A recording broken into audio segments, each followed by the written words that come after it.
uJesu Kristu uyinkosi babansibande. Ngiyabingelela ekhaya, ngibingelela nabazalwane bonke egameni elihle lenkosi yethu uJesu Kristu. Ngithi angidlulise nje ubufakazi uNkulunkulu angenzela khona kulo mkhosi. Izinto aziqekebulayo ngawe baba zembulayo ziyamangalisa, futhi ngiyamtusa uNkulunkulu ngohlobo olumangalisayo ukuthi nami ngibe ingxenye yalo mkhosi ka-21 days. NgoLwesihlanu oludlulile ubaba ubekhuluma ngesihloko esikaFiliphu 3 lapho uPawulu ekhuluma khona ngokulunga okukuKristu ukuthi kuyinzuzo. So ubaba wagxila kakhulu esihlokweni. Kanti umoya oyingcwele ubezazi ukuthi ukhuluma nami uqobo lwami.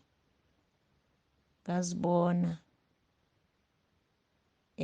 amabala athi umhlabeleli mabala onke Nkosi yami ungcolisa umoya wami, hlanze kuwo namuhla, ungenze ngibe ngcwele.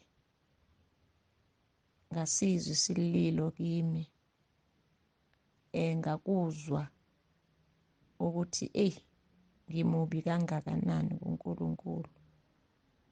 Ngiyambonga kakhulu uNkulunkulu ngoba akafuni ukuthi sibhubhe, kodwa ufuna sifinyelele ekulazini iqiniso, size sifinyelele ekhaya.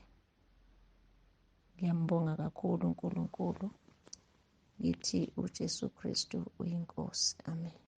uJesu Kristu uyinkosi. Baba, ngiyabingelela baba, ngibingelele nomama, ngiphinde ngibingelele entabeni yendlu kaJehova kuyabonelelwa nasekhaya leZwi. Bengicela baba ulethe ubufakazi nje ngegama elithi uJesu Kristu uyinkosi. Bekunegundane la ekhaya nje elikhulu elihlala la ngaphandle, ngilibona nje maliloli igcaluza la ngaphandle. So bese linomkhuba-ke wokuthi lingene nala endlini kakhulu nje ebusuku impela ngo-1 ulizwe seliguquza. So nje lathi malingithusa-ke seliguquza selila ngaphakathi, yize ngiphaphama ngathi uJesu Kristu uyinkosi, lathula. Ngathi uJesu Kristu uyinkosi, lathula. Ngase nje ngilitshela ukuthi impela-ke ngicela ukuthi uthuthe uhambe la ekhaya. Funa ngize ngilingeke, ngithenge umuthi ngikubulale bese ngiyona kuJehova. Ngiyacela nje ukuthi uhambe impela la ekhaya. Hawu, bengilo ngilaleli baba. Hawu, kusukela lapho nje kuze kube manje igundane alikho, lihambile. So siyabonga nje kakhulu iy'fundiso zakho, zinamandla, ziyasisiza impela nje endleleni. Namanje besikhohlwa ukudla kwesikhafutini lapha ngaphandle kwefriji. Hawu, safica nje iy'ntuthwane sezigcweleke, kodwa azange zikuthinte ukudla sidalo. Kuze kwasho umfana wami wathi, hayibo ma, iy'ntuthwane kodwa zikhona la, kodwa zikuthintile ukudla. So nje siyambonga nje kakhulu uNkulunkulu ngoba uyaprotecta impela nje, akhuze nokufuna ukuzodla. Hawu, siyabonga baba. uJesu Kristu uyinkosi. Amen. uJesu Kristu uyinkosi. Ngiyabingelela ekhaya leZwi, entabeni yendlu kaJehova kuyabonelelwa. Ngithi baba, angidlulisele ithuba lokubonga ubaba uNkulunkulu ongibiyelile osukwini layizolo. Ebusukela ebusuku benginempi, bazalwane ngilwa, kwaze kwafika la ngiphupha khona ngilunywa izinja zakawomakhelwane. Ngithe uma ngivuka ekuseni ngiye emsebenzini, ngahamba ngayosebenza lana izulu, ngithe sengibuya zaqhamuka nempela izinja zakomakhelwane zasho ukungiqeda. Kodwa ngiyambonga ubaba uNkulunkulu ongibiyelile, engithe nje uJesu Kristu uyinkosi, uJesu Kristu uyinkosi. Zama izinja zagcina zingangilimazanga. Ngiyambonga ubaba uNkulunkulu nalathi ngibambe khona kube yimudwa. Impela bazalwane, emayethi encwadini yamaHubo 91 uyothumela ingelosi yakhe zisithwale. Ngimbonile bangcwele kwenza lokho. uNkulunkulu wangisindisa. Kuthe mase kusekuseni nalade zingibambe khona kwasasekuwumudwa ngoba ngithele uJesu Kristu inkosi. Kwathiwa ngiye ekliniki, ngathi ekliniki angizuya. uJesu Kristu inkosi. Baphinda ngomsombuluko womhla ka-8 ubaba wala ekhaya edrobheni eyothenga wathenga oplastiki babeka emotweni ngemumva, wajikela ngaphambili, wakhipha ifoni, wakhuluma nefoni. Mayesuka lapho akabe sayithatha impahla ayifake emotweni, wasuka waye ka-David egaraji. Uma esefika khona usethi mayesephumile ngaphakathi esipezi lade ekhona, mayethi uyabheka oplastiki abekho, wajika wabuyela emumva. Uthi lapho kwakukhona abantu, kukhona ne-car wash ngaphesheya, kodwa uthi impahla wayifica isamlindile. Bazalwane, ngiyambonga uNkulunkulu kakhulu. Ekhaya leZwi sivikelekile bazalwane. Ngiyambonga kakhulu uNkulunkulu, uye wayisiza impilo yami. Isitha besithi siyaqeda. uJesu Kristu inkosi bangcwele, uJesu Kristu inkosi. Bingelela ekhaya lethu emtabeni kaJehova. Kuyabonelela ubingelela umfundisi noma umfundisi. Thando lethu ufakazi noma khona ukwethula ufakazi. I'm not good ukhulumeni isiZulu, just going to use my home language. It was last week nakhona the registration kosikolong. After, I'm not sure it was when, since 2022 I've been trying to register at the college for a course, but guess I qualify due to the matric results. So this year I joined umkhosi wa 21 days. Gavana Mdima amberekela ke ya registering ke no tshwara just my ID and proof of residence le ID ya motswadi. Ka bona morena a mmakela Mdima ka tsofela. During the registration ke ile ka kena ke tshwere di-result tsa gore I didn't qualify for the course, but ke ke fihla ko admin ka bona Modimo a bereka ka ditsela tsa gagwe.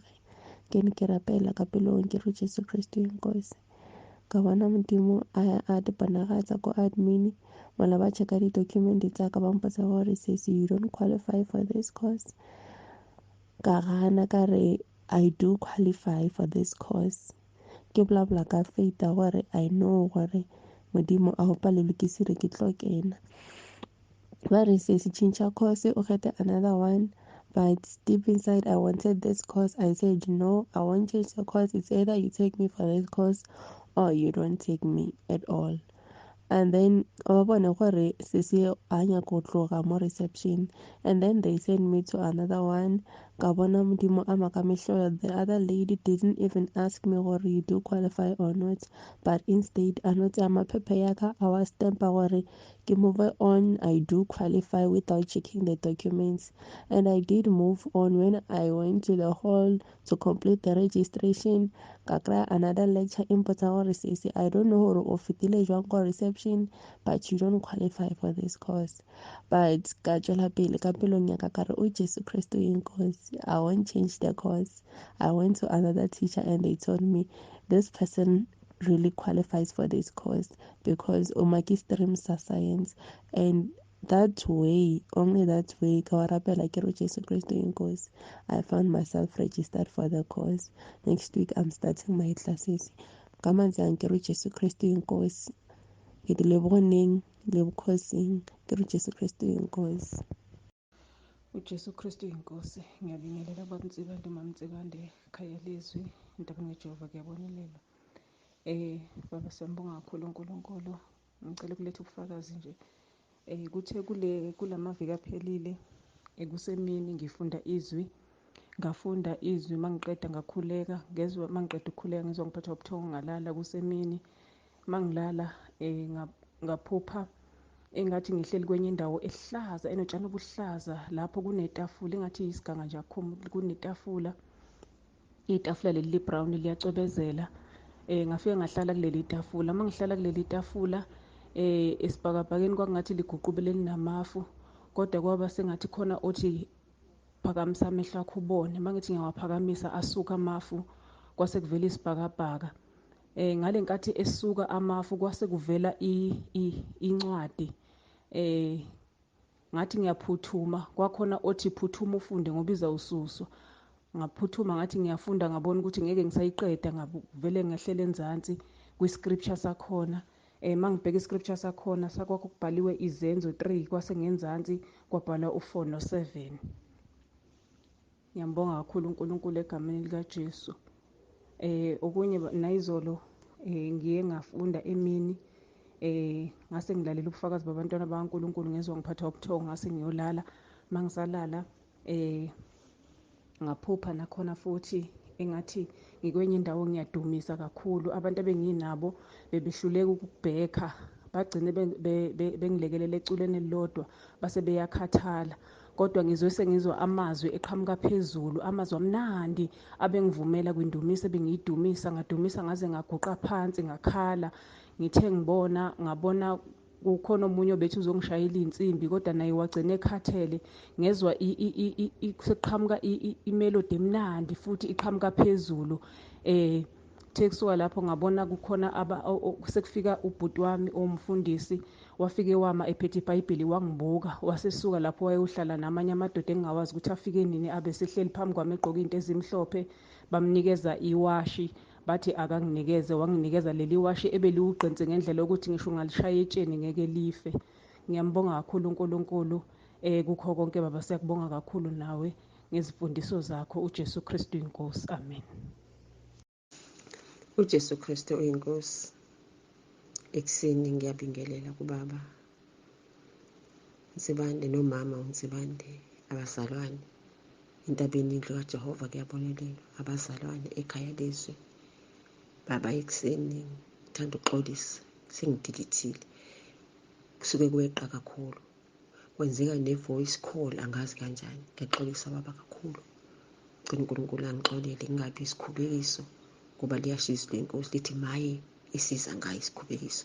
Baba, ngiletha ubufakazi la, ngiletha udumo kubaba uNkulunkulu kusebenzisa ngenzele wona ekuseni. Kunomzukulu wami abazali bakhe egoli, manje ula kumina bevakashile. Ukufunda kungafundeki, sekuthiwa kufuneka amuve egoli, ngoba manje akufundeki unyaka wonke, kufuneka athole iy'kole zespecial. Abazali bakhe bekhala ngokuthi kuyabiza ey'koleni lezi ezespecial, manje abazukhona ngoba bazombuyisela emakhaya. Mevakashe kumina bese ngithi akahlale la, uzofunda la eduze kwami. Silokhu sikhuleka naye, lokhu simcela uba uNkulunkulu ukuthi amenzele umusa. Lokhu uma ngikhuleka siba naye, siyakhuleka, ngiyambeka emkhulekweni. Kuma-prayer item kube unumber 1 ngimcelela uba uNkulunkulu ukuthi asenzele umusa, kube yena uzawusihlekela ngoba thina asinakwenza lutho. Kepha ekuseni namhlanje sekufona umakhelwane wami ungazisa ngomunye osebenza kubo lapha esikoleni sabo labantwana, usengikhulumele naye. Ungitshela ne-school fees ngendlela esincane ngayo, kuyi-boarding, uzohlala ngaphakathi. Bebuya nge-term imali engaka, bebuya ngenyanga imali engaka. Engambheka uNkulunkulu engenze izinto ezinkulu. Ngikuwumkhosi, ngelile emkhosini. Siyabonga baba, siyabonga ukusifundisa, siyabonga ukuthi uvume ukuthi ube yimbongolo ezogitshelwa zekusizakale thina. Baba, washo ngelinye ilanga wathi uma ngabe inkinga inkulu ney'nsuku zokungena emkhosini zinkulu. Ngiyabonga baba, ngingene kulo mkhosi, ngiyakubona umsebenzi ongenzela wona egameni likaJesu. Baba, sengiyasaba kuzophinde kweqe. Ngithi uJesu Kristu uyinkosi ngalesikhathi. uJesu Kristu uyinkosi. uJesu Kristu uyinkosi. Amen. uJesu Kristu uyinkosi. Baba, ngicela ukuletha ubufakazi. Ngiyambonga kakhulu uNkulunkulu ngalokhu angenzele khona. Izolo kufika ukuthi ngikhuleke ekuseni nje ngabo 9 to 10, ngakhuleka ngingathi ngikhulekela ini. Ngakhuleka hayi, ngaqeda ngasukuma ngaqhubeka ngenza imisebenzi yamade ngiyenza. Emva kwalokho kuthe ngabo okoshawu 11 wabuba Bujali lade esebenza khona, wabuya wathi buka, wangikhombisa efonini, wathi buka. Mangithi ngiyabuka, inyoka enkulu, inyoka. Sengiyambuza ngithi inyoka uyishuthe kuphi? Uthi inyoka ishawe islash kade gunda, yashawa islash, naye uzwe nje ugandaganda usucisha ushaya inyoka. Ngiyambonga kakhulu uNkulunkulu ngoba kuleli hlathi abesebenza kulona egunda eduze kwalo kuveli kunenyoka. Sewukwesibili uNkulunkulu emkhombisa ngawo ugandaganda. Ngesikhathi ethi uyagunda uvele ugandaganda ugibele enyokeni ushaya inhlwathi egcwele la. Ngiyambonga kakhulu uNkulunkulu ukuthi uyamiphephisa kukho konke ngoba kungenzeka noma yini kodwa uNkulunkulu uyamvikela. Ngiyambonga kakhulu. Okunye babe ngithanda ukukubonga, benginelist nje engqondweni yami yokuthi ngifuna ukuthengela umntanami lo mncane izinto zakhe, amaphempasi, amawayipi, yonke nje leyo nto ovasela into zengane. So ngithe ngingakamthengeli nje bekusesengqondweni yami ukuthi uma ngiye edrobheni ngifuna ngimthengele ngoba sekuyamphelela. uNkulunkulu wavele wangenzela isimanga, wangenzela umusa, waphendula ngisazindla. Wavele wathinta inhliziyo yomlungu, wangasho nhlobo omlungu ukuthi uzokuthenga. Wahamba edrobheni wathenga exactly zonke izinto engiyifunayo.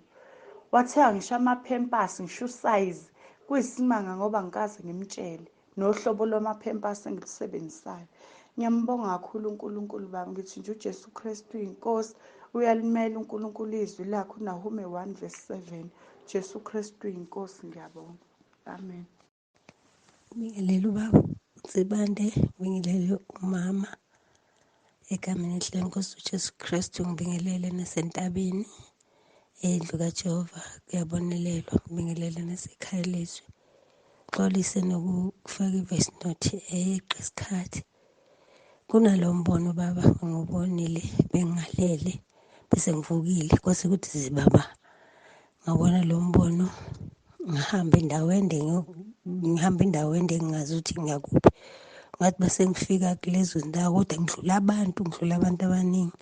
Mangifika kuleyo ndawo khona udonga okuthiwa ngizoleqa, kodwa lolu donga mangileqa khona ozonginikeza intambo ngale, angiphonsele intambo ngikhuphuke. Wangiphonsela ngempela ngakhuphuka mase ngifike phezulu lwabhidlika udonga. Manje enhlizweni yami ngivuke ngibonga uNkulunkulu ngithi hey, uNkulunkulu uyenzile le ndaba yokuthi bekhona ukubhidlika udonga phakathi kwami noNkulunkulu. Mkhulu wami uyaziwa njengoba isho izwi lenkosi kwa-Isaiah 59. Ngisiyambonga kakhulu uNkulunkulu ngezwi lakhe ukuthi liyafezeka njengoba sesemkhosini. Kwenzeke ngeday 14. Siyambonga kakhulu uNkulunkulu. uJesu Kristu inkosi, uJesu Kristu inkosi, uJesu Kristu inkosi. uJesu Kristu inkosi. Ngiyabingelela dokotela, ngiyabingelela ncoko kaNkulunkulu, ngiyabingelela nomama nemndeni wonke, ngiyabingelela umndeni waNzibande egameni likaJesu. Ngibingelela abazalwana bonke, ekhaya leZwi, entabeni yendlu kaJehova kuyabonelelwa.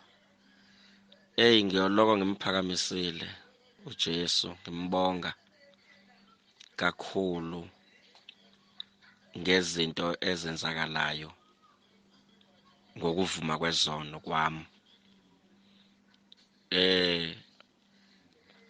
Benginenkinga lana, inkinga endala yake yenzeka lenkinga.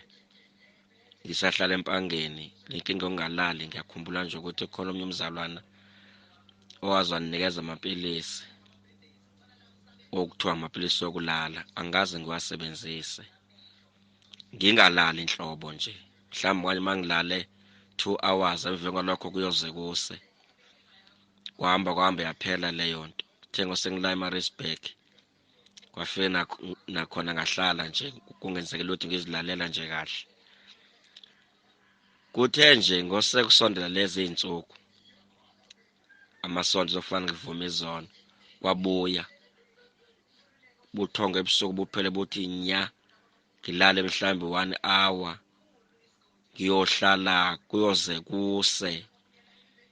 Angithi-ke kunalento yokuthi kwesinye isikhathi uma ubuthongo bungafiki, sekane kunomoya okhona egcekeni.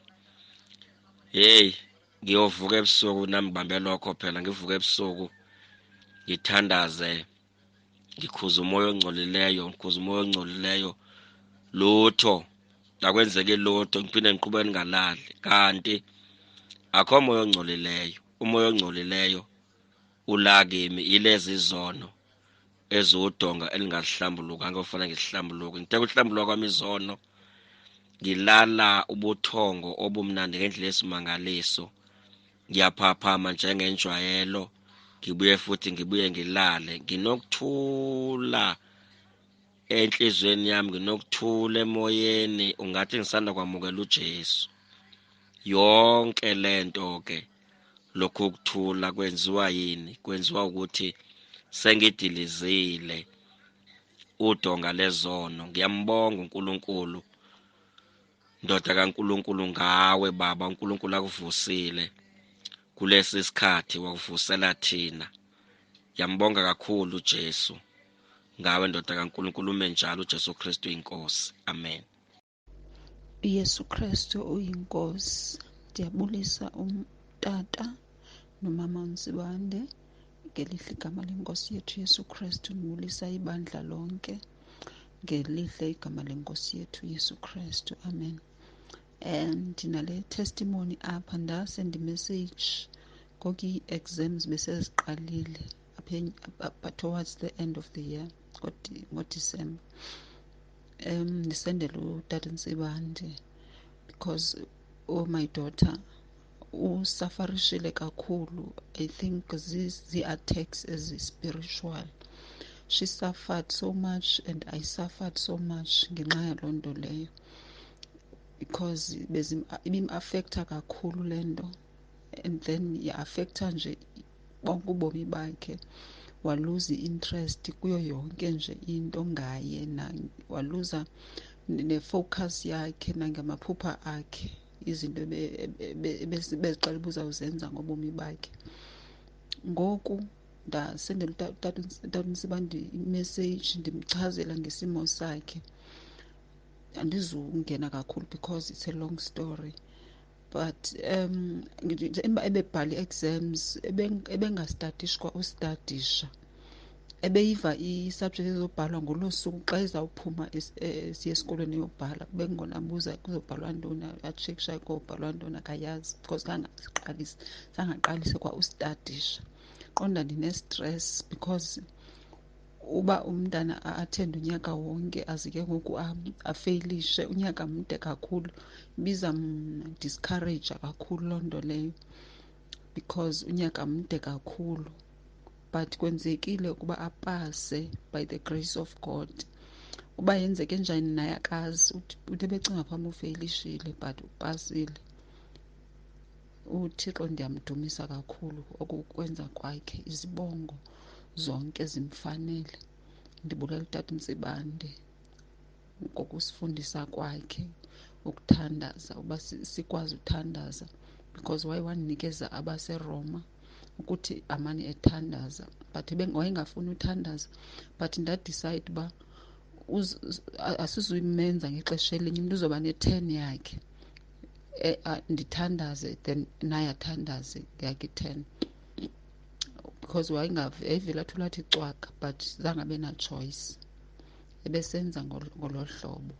Ndiyambulela uThixo kakhulu, ndiyambulela ngegama likaYesu. uYesu Kristu inkosi. Amen. Hi everyone, just some communication. We've caught 9 guys in the estate. They are foreigners. We are told that there's 35 of them that are inside the estate. Please be careful. We are looking around. We found out that there's more in other properties, so we're just looking for them. Please be vigilant and let us know if you find anyone in your yard. Thank you.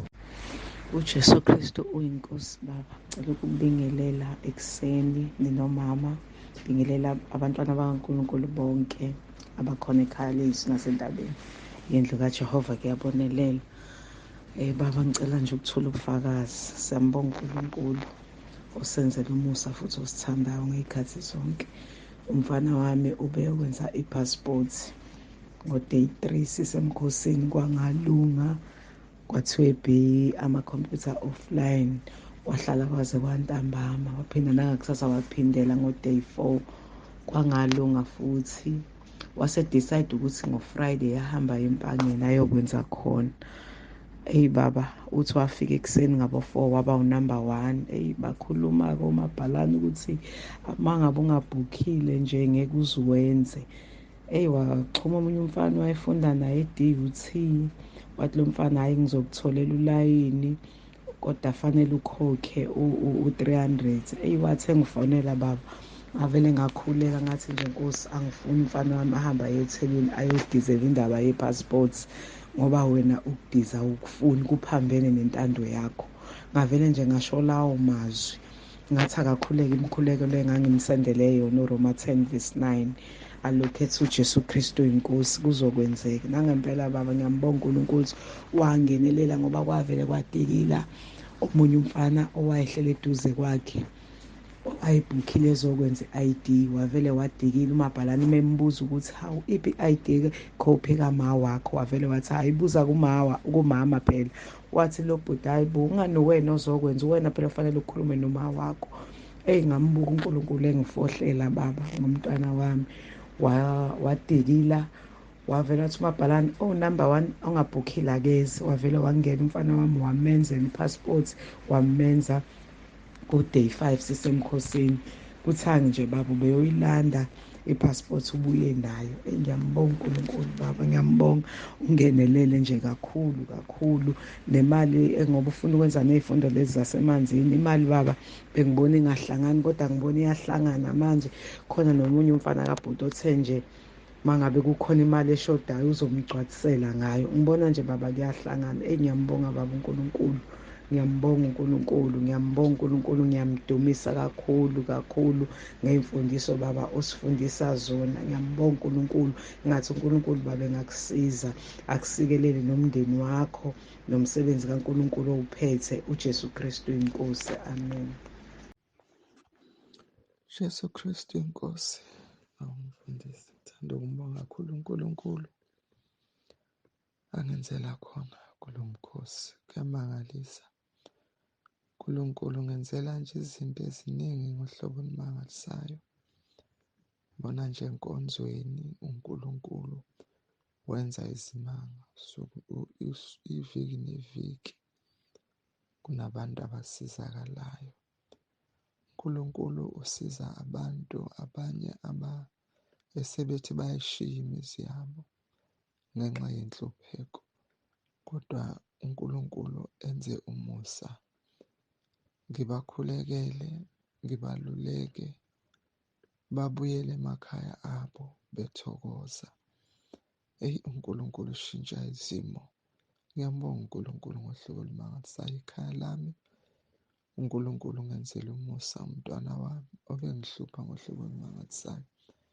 Selokhu ngingenile emkhosini enkonzweni sihamba naye uhlezi ekhaya wenza imisebenzi yasekhaya. Nkosi yami ngiyambheka uNkulunkulu ukuthi bengingubani mina kodwa ngizwe nakulolu sizi. Ngiyambonga kakhulu uNkulunkulu akukhulise njalo baba. Izimfundiso zakho sifundisa zona ziyasisiza, ziyasiluleka, siyathwalwa usuku nosuku, siyaqiniswa usuku nosuku. Ngiyabonga kakhulu baba. uNkulunkulu akubusise egameni likaJesu, Jesu Kristu inkosi. Amen. uJesu Kristu inkosi. Ngiyabingelela baba uNsebande ekuseni nomama egameni likaJesu. Ngiyambonga kakhulu uNkulunkulu ekuseni osebenathi wazoba lesikhathi. Sibonga umusa uNkulunkulu nokusithwala kwakhe. Baba ngithake ngifakazele izwi akwashumela ngalo ey'nsukwini ezokuqala owasithumelela zona. uNkulunkulu asiza ngazo lapho ufundisa khona ngemvelo, lapho uthe khona iy'lwane ziyabheka kumdali wazo, avule isandla sakhe ayinike ukudla. Kusukela ngalolo suku ngayimisela enhliziyweni yami ngathi hawu kanti kuyisona ukuxosha iy'lwane. From that time uNkulunkulu wangisiza ngathola umzukulu wathi ungabe usayishaya izinja. Nangempela ngathi uma ngichitha noma iy'khokho ngihambe ngikubeke kahle, useyazi umzukulu lapho ekubekwa khona zifike zidle. Isimanga uNkulunkulu wasenza ngolunye usuku. Sathi silele nje la ekhaya nomfana kabhuti lapha endlini yakhe. Kwakungaba 8:30 ngithi uya ku-9 kasha. Yafika inja yakamakhelwane nje ngale yayijwayele ukuzodla, yakhonkothisa lapha, yakhonkotha yamhubha umuntu kanti sihleli kunomuntu egcekeni, yambhudukeza umuntu yamhubha yambhekisa ezansi, waze waphuma umfana kabhuti, umfana kasisi wami njalo sengithi kabhuti. Saphuma phandle sathi hawu isimanga-ke lesi. Uthi kwenzakalani? Ngithi mningi nje yakamakhelwane. Engisho ukuthi ngiyambonga nje uNkulunkulu kakhulu. Leyo nje ngisho kuthiwa ngikhumango ekuseni, ngelinye ilanga ngikhumango ekuseni nansi nje. Ucabanga ukuthi umuntu uyantshontsha, ayange khonkothi inja, ngaze ngaqamba igama ngibize ngalo-ke ngithi uMapunyu. Engisho ukuthi uNkulunkulu nje uyasivula amehlo ukuthi ngempela iy'lwane uyena oyithumayo ukuthi hamba nihle lapha. Ngisho ukuthi baba ngayimisela enhliziyweni namhla ngilizwa lelizwi, ngafisa ukulenza. uNkulunkulu nangempela wakukhombisa-ke umsebenzi wakho, uJesu Kristu inkosi. Jesu Kristu inkosi. Ngisacela ukulethana Ubufakazi. Onyakeni odlule bathi ngifunda izwi ngathi incwadi yaPetro, kwakhona indawo la enga-understandi khona, ekukhona izwi engacacisele kulona. Ngakhuleka ngacela uNkulunkulu baba ukuthi angicacisele. Ngabona still angichazele, kwathi ngathi nganoma ngalolo suku noma ngosuku olulandelayo umkhulu wavele wazochaza lona lelo zwi lelo, futhi kwaba yilona njena, waphinde wadlula nje futhi kulona. Ngambonga kakhulu uNkulunkulu ngalokuthi nakho sengikwazile ukucaciseleka kuleli zwi. Nanamhlanje futhi ngiyafunda, kukhona izwi engacacisele kulona. Ngisathi ngisalalela inkonzo kwavele nje kwaziwa kulona lona lodwa futhi lelo zwi lolo ngacaciseleka kulona. Ngakho ngiyambonga kakhulu uNkulunkulu ekutheni, ngoba nangithe ngilifunda nganga-understand, ngacela uNkulunkulu uba ukuthi angicacisele. Ngabona ngingezwa, kepha ngathi sengilalela inkonzo nalo futhi waphinde futhi wafika nje kulona, ngacaciseleka futhi kulona. Ngiyambonga kakhulu uNkulunkulu. Jesu Kristu inkosi. uJesu Kristu inkosi. Ngiyabingelela kubaba noma nabazalwane bonke basekhaya leZwi entabeni endlu kaJehova kuyabonelela. Ngicela ukudlulisa nabo ubufakazi. Ubufakazi bami bubili.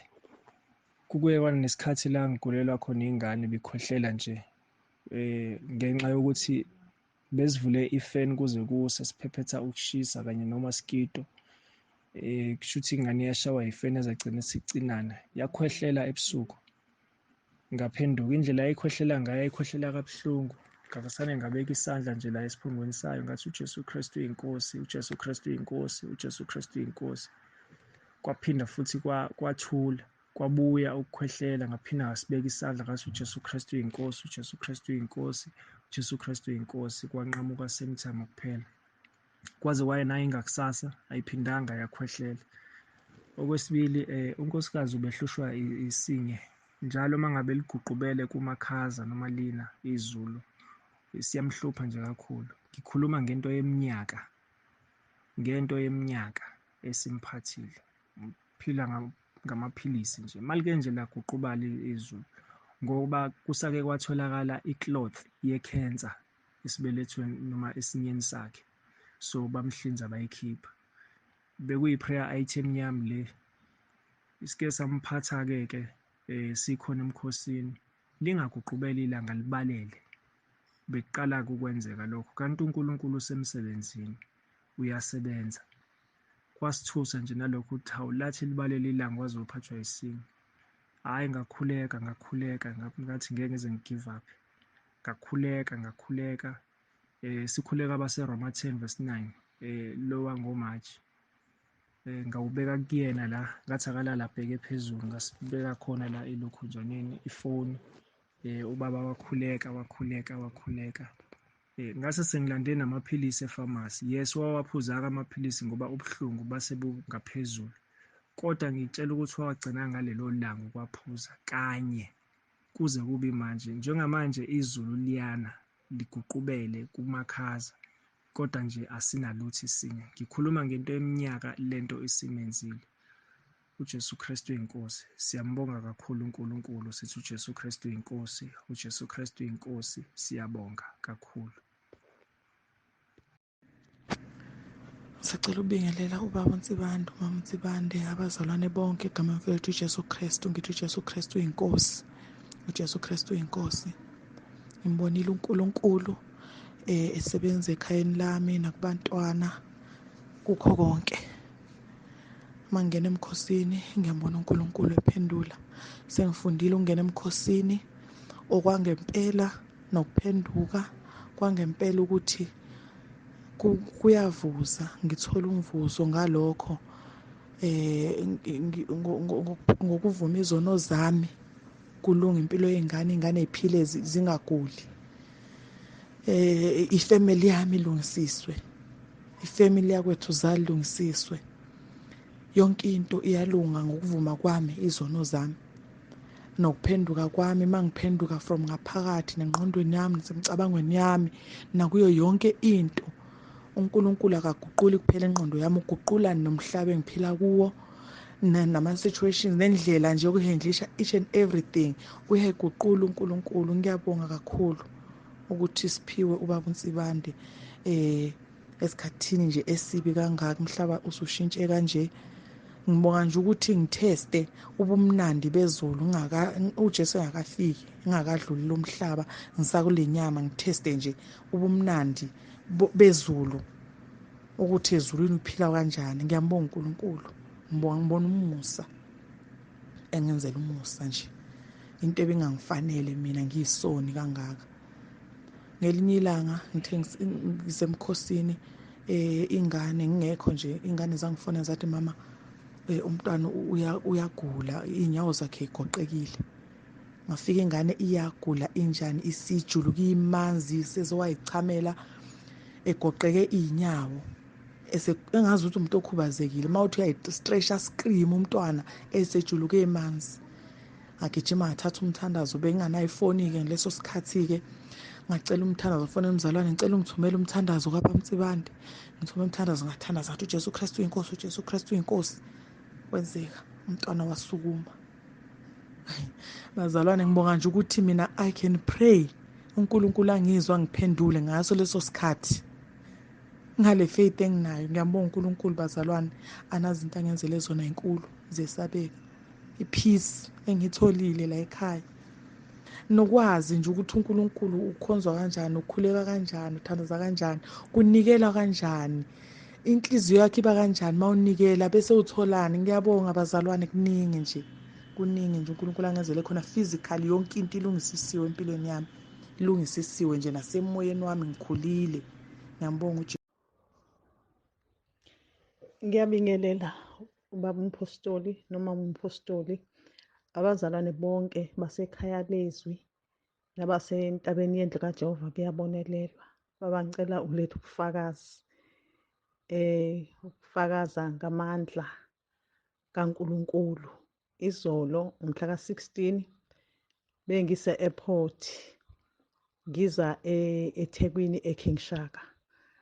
Iplane ebengikuyona yaba nenkinga ukusuka ngenxa yendlela ebekunetha ngayo, kuduma ngisho izulu. Kwacaca ukuthi kwathiwa akukho ayikho indiza evumelekile ukusuka njengamanje ngoba kukholakala ukuthi kunamabhanoyi azolenda e-airport, so ngeke kulunge kube ne-traffic phezulu ngoba kunamafa kubonakala. So siye sahlala lapho ngikhathazekile ngoba ngine-transport engithi uma ngehla kuyona eplanini bese ngingena kuyona i-shuttle bus inesikhathi esithize. Uma ngisele kuyona ngazi ngizokwenza njani. Kufike la ngibiza khona igama likaJesu, ngathi uJesu Kristu uyinkosi, uJesu Kristu uyinkosi. Ngangena emkhulekweni enhlizweni yami, ngakhuleka ngathi Nkosi, uJoshua wayewumuntu njenganathi, kodwa uJoshua wake wayala ilanga, ilanga langashoni eGibiyoni. Inyanga yahlala e-Ajaloni, yahlala khona inyanga eShilo, ethi ngithi ilanga malingashoni eGibiyoni, inyanga ihlale e-Ajaloni. U-Israyeli azaziphindiselele ezitheni zakhe impi yama-Amori. So ngimbonile uNkulunkulu enza isimanga emveni kokuba nje ngikhulume kanjalo ngasho lawo mazwi ngathi imvula manje ayime manje, leli zulu elidumayo lime, izinto zethu ziyonakala manje, izulu likliyerishe. Kube njalo baba, awuphelanga u-5 minutes, awuphelanga u-5 minutes indiza yasuka yahamba, izulu lake lathi ukliyerisha sahamba saze sazofika eKing Shaka Airport. Ngiyambonga kakhulu uNkulunkulu, ngiyambonga, igama likaJesu linamandla, linamandla. Siyabonga kakhulu baba umpostoli ukusifundisa ngaleli gama, indlela elinamandla ngakhona. uJesu Kristu uyinkosi, amen. uJesu Kristu inkosi baba umpostoli. Cela ubingelela baba noma nomndeni wonke ekhaya. Bingelele abazalwane ekhaya leZwi. Bingelele abazalwane entabeni yendlu kaJehova kuyabonelelwa. Egameni lenkosi yethu uJesu Kristu. Baba ngiyabonga kakhulu, ngibonga uNkulunkulu kakhulu ngey'fundo ey'ngaka baba akuphathise zona. Siyafunda baba, siyafunda.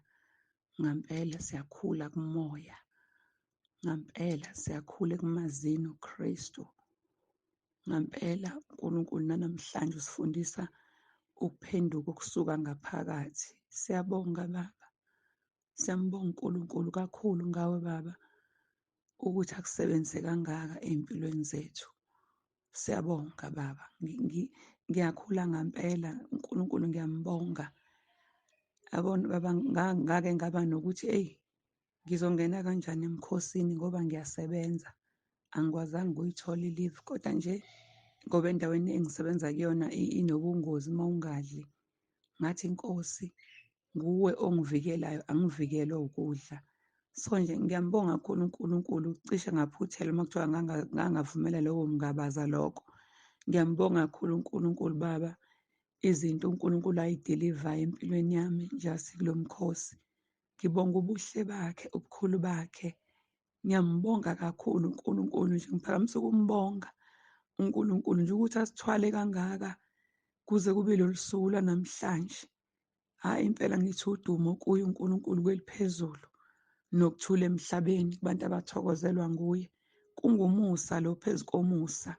Cela uNkulunkulu akubusise kakhulu baba. Ukuvuma nje ukugitshelwa inkosi nokuvuma ukuthunywa inkosi. Siyasizakala, ngiyakheka kakhulu. uNkulunkulu abe nani baba, kuningi kakhulu uNkulunkulu awambulayo. Nje siqhubeka nalo mkhosi, uNkulunkulu uyambula.